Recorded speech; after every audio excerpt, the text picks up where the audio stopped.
Cang-Toys, a company known in the third-party Transformers community providing highly detailed and exaggerated versions of Transformers. Now they are making their entrance in the mecha model kit market. Let's see how their first entry fares against the rest of them. The 1100 War of the Gods Sector H Yan D. And as always, I got this kit from Gundamit.com, my go-to place for third-party and independent release kits. And whenever you're over there checking them out, be sure to go in that top left-hand corner and type in supporter code DEL. Whenever you purchase stuff, it just gives me points. So it helps out the channel with no additional cost to you. Well, besides hurting your wallet's feelings by buying more plastic. But thank you, and the link will be in the description. Now let's get back to that review.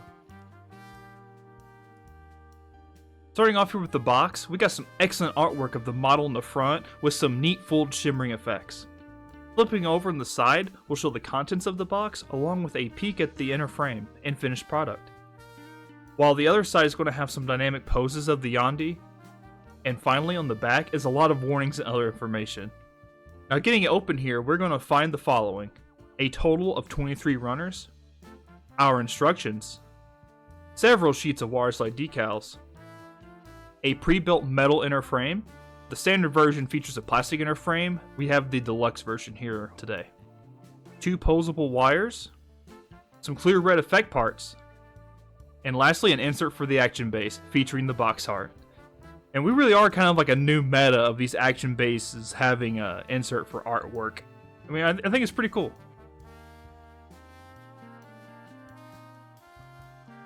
We're going to be starting off the build segment by opening up our manual. Here we're going to find some more shots of the completed model and the steps of building. Now it's important to note, while they have this listed as steps 1, 2, and 3, the actual build is very simple and is not divided into steps like our last video on the Nemesis. This really just has you build each part in its entirety, then moving on to the next one. Up next we're going to have our runner layout. Now's the time to check and make sure you have everything, and on to the start of the build. Most of the remaining manual is in black and white, but at least it does list the runners you'll need for each part, so that's always nice. A small issue I found, and this might be just a me thing, the water slide decal guide in the back is in color, but I found it hard to pick out the details and made it kind of hard for me to make sure I'm putting the decal in the right place. Like I said, this might be a skill issue. Now for the build of the Yondu itself, it was a pretty simple experience. It's not a super complex kit, which is nice to have after so many bigger, more intensive builds. The plastic here is okay for the most part. It is on the softer side, and I had some stress marks formed during the build, but I didn't break anything, so just be a little extra careful. The kit does feature a good amount of undergating, but some gates are placed on the flat side of a piece, and I feel like those could have been undergated as well.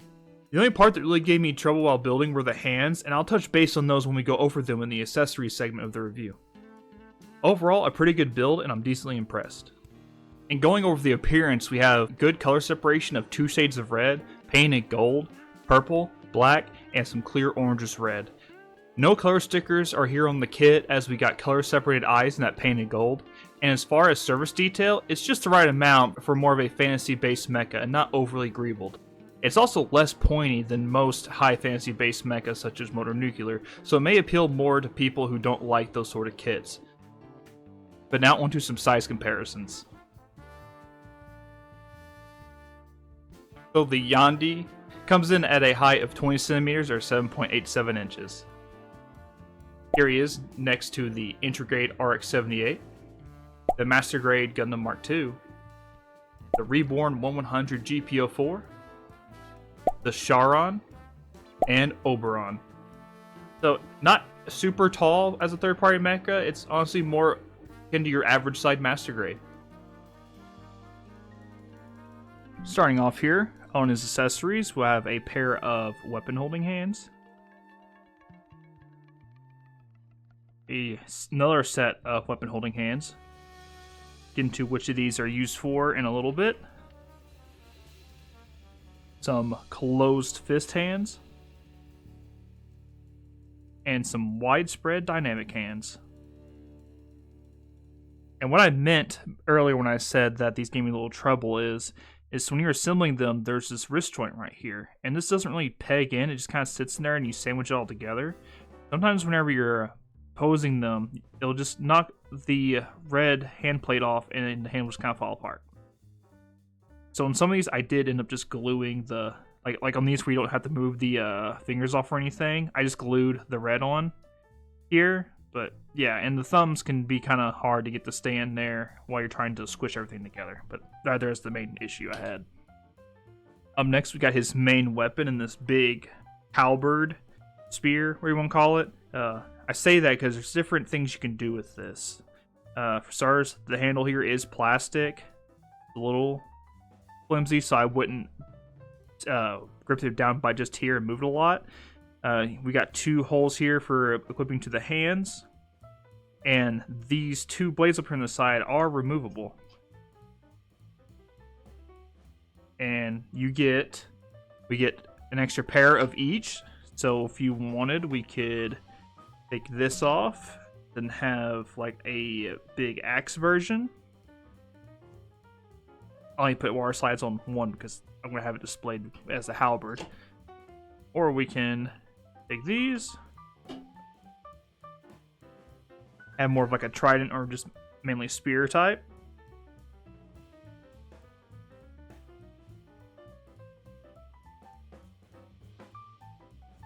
Yeah. And so we can take a pair of our holding hands, and the way these are going to work for equipping weapons is we're just going to remove the fingers, and on the hands we got the little peg there, and we just take that and push it in there. I do it. Take our fingers and we slide them back in there like that. And that's how the hands work for equipping our weapons. We got these 2 wires here, and what these are going to be used for is if we bring over the yandi, our side skirts here, we can take here and take these off. So right here, we can peg this side in, and then we take this, and we just plug this where those were in, and there you go. You can have these out in a grabbing motion, just like so. That's pretty cool. Alright, and here we have his backpack. Very cool, plain looking, almost like cockpit up here. And we got some cool cape, like tassel effects here. You see there's some designs in there. And what we can do here is remove these. Those aside for now, because those come apart later. But I mean, you can do this without taking those off. But right here on this peg is where you're going to plug them up. Backpack, just like that. And he can stand. Put the backpack on. That off. For now, and move that out of the way. And talk about these. So you get you some swords there on the back. This part here can move, which will be for a later thing. We can remove this, and we get some beam effect parts for use here. So we can give it a beam blade. And he can hold these. Let's remove that. And just like before on the spear, we're going to remove fingers. Put this on here.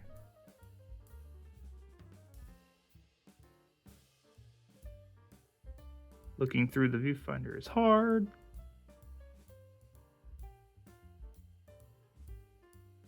Why does this not want to go through there?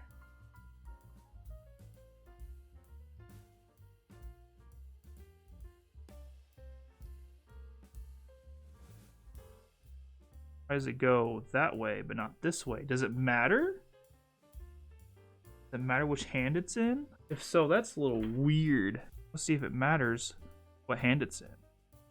So that's kind of weird. Okay, it literally does. It literally matters which hand it's in. Okay. So if it ain't fitting on one way, yet there is a difference between the right and left of the handles. That's kind of weird. So maybe it was just like a one-time thing. Maybe I was just doing it really wrong.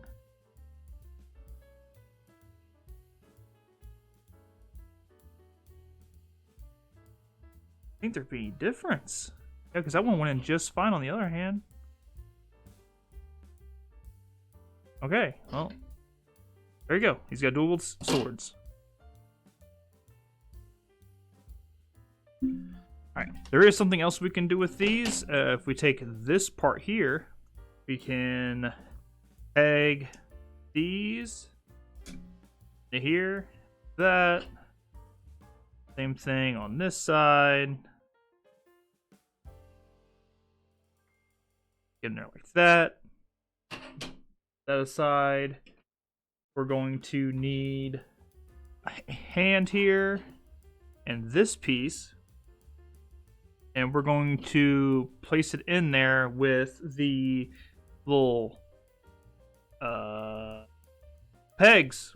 That's the word I'm looking for. Pegs facing away from the hand. Fingers put back on. That. And we'll bring over model kit. Have these two pieces. And these are going to mount here on the side of the arm. Well, around the arm.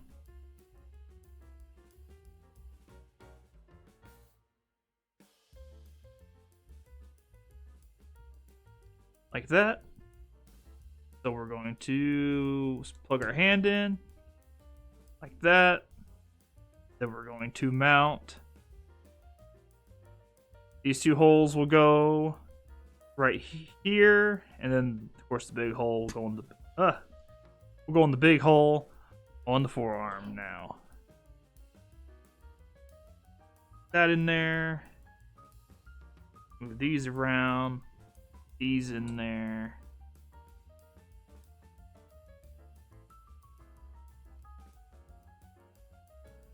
Just like that. Now we got these in, supposed to be a bow, I think? Bow mode or like a war glaive. And if you play World of Warcraft, you know what I'm talking about. Yeah, kind of like a bow. I think it's a bow. Yeah, so that's pretty cool. And here with the backpack, we can transform this. So first step we're going to do is take out that.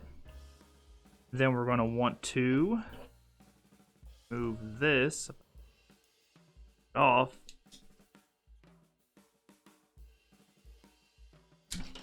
Oh, come on, man. Back on. Alright, little. Back on. Then we're going to take off these. And then we take off.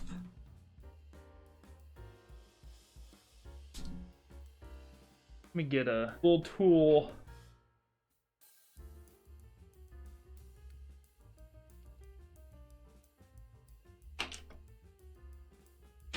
Take that off. On with that. Drop that on the floor. Found it. Okay, so now that we have this, we take.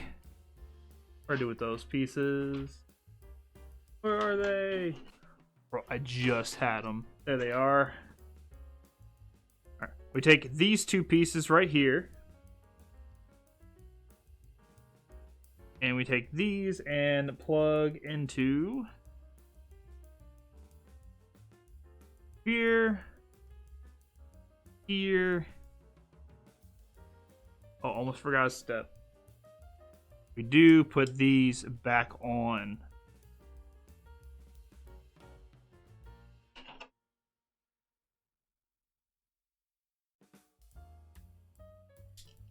Yeah, put those back on.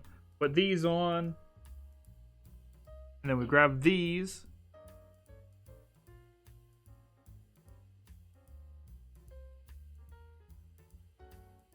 Yeah. Do the same on the other side. As I proceed to not do the same on the other side. There you go. We got the backpack in like plain mode. So I did a bit of goober. You're supposed to put these on the top side of it, not the bottom side. That's why it looked weird to me. So let's do this right.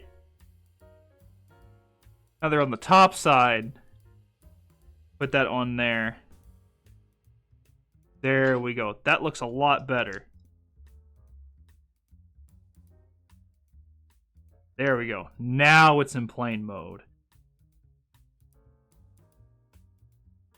Here we have the action base with our cardboard cutout here for the front of it that has the box art on it. And there's not much movement here to this. We can simply undo this here on the back. We can raise it up and down. And we got some movement here where it attaches.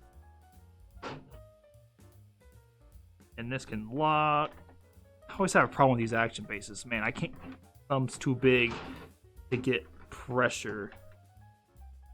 And we just take this and we plug it up here underneath him.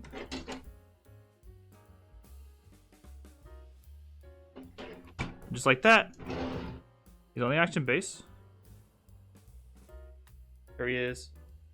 We can take him off of that, and we can use this attachment, which will let us mount where the backpack adapter was.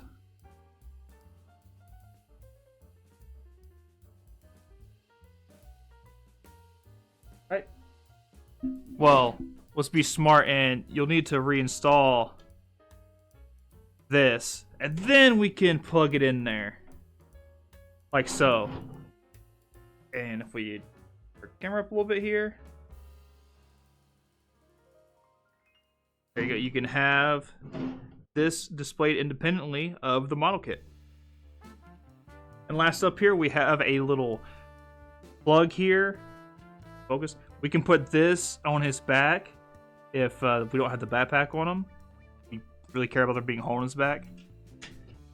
And then we have some of the leftover water slide decals. And the reason they give you multiple is because they give you multiple sheets of the same. So that's good in case you squib one up.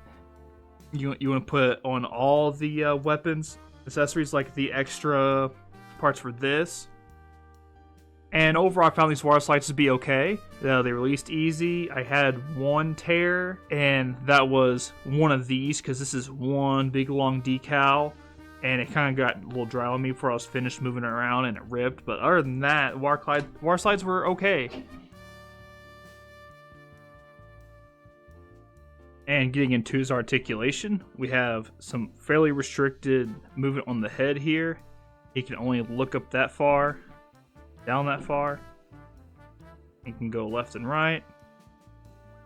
Down here on the chest, there's a little door here. We can flip that open to reveal a palette figure. We get a 360 here on the arm. We can move that shoulder independently. We'll move this thruster part right here. We can get that arm about that far. And there's like another independent joint. Whenever moving the arm, we got a rotation here. We got a double jointed elbow. Right here we can move this part here at the wrist up and down, and then on the hands themselves we can get the hand out all the way that way, and the thumbs are posable. We got some ab crunch back that far. We got some, immediately we get the arms out of the way. We got some side to side, and I find the side to side to be really loose. I mean, we can just do that. Well, that's not great. I wish that was a little bit tighter. But we can also turn the waist all the way. Almost took off a piece. Got caught on something, so maybe don't do that. All willy-nilly like I did. We can move the waist here. These right here are just some ball joints. Here at the side, we got the side skirts. We can move that out of the way. All the way up. Rotate this as well. And then on the claw part, you do that.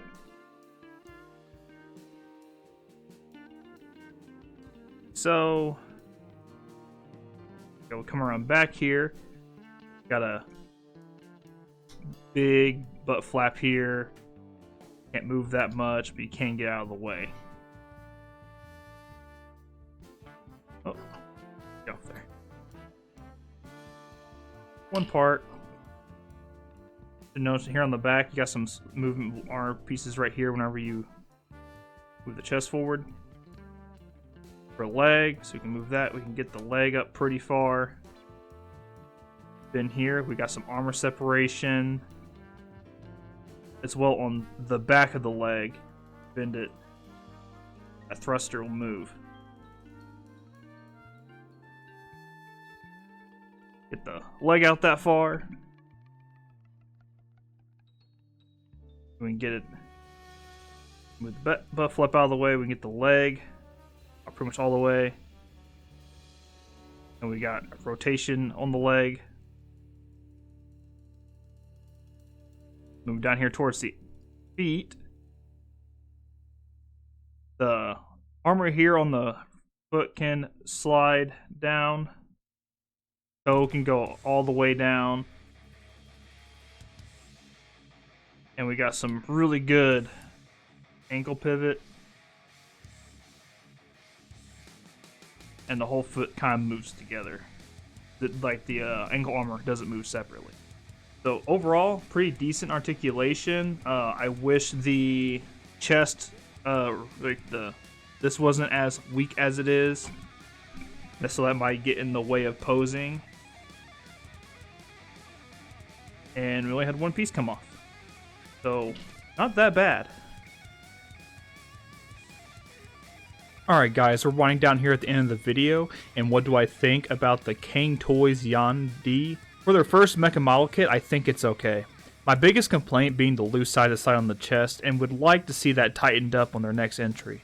But overall, it's a fine piece of kit. Fairly unique design and color, an easy build, and a good amount of stuff in the box. And while I know some are iffy on the fantasy-based mecha, this one feels toned down enough to not stand out super hard in a collection.